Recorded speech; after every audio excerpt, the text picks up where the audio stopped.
Okay. So, ayan, nandito na ako sa Cotabato City na bus terminal. Shoutout to Kuya. Taga saan po? Taga Davao. Terminal ko lang. Pangalan ho? Tatalabayin. Shoutout po kay Kuya. Bumili po kayo dito sa paninda niya. Ito yung view dito. Ayan, regular aircon. Ayan, minimum na pag ganyan siya. Ayan, diba yung mga OFW dyan, gusto nyo umuwi dito sa Mindanao, welcome kayo dito. So ayan, papunta na tayo ng Cotabato City and alas 10 na ngayon. So tingnan natin kung anong oras tayong darating doon. So ayun, madilim doon, tas wala akong kasama, ang dilim. So ayun, akyat na ako. I'm alone without anyone.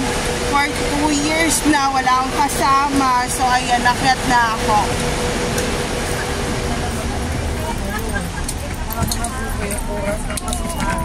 So ayan, akyat na. Ha? Sa may dulo tayo. Okay. Sa dulong-dulo po. Shout out po sa inyo. Taga saan po? Shout out. Ay, sorry.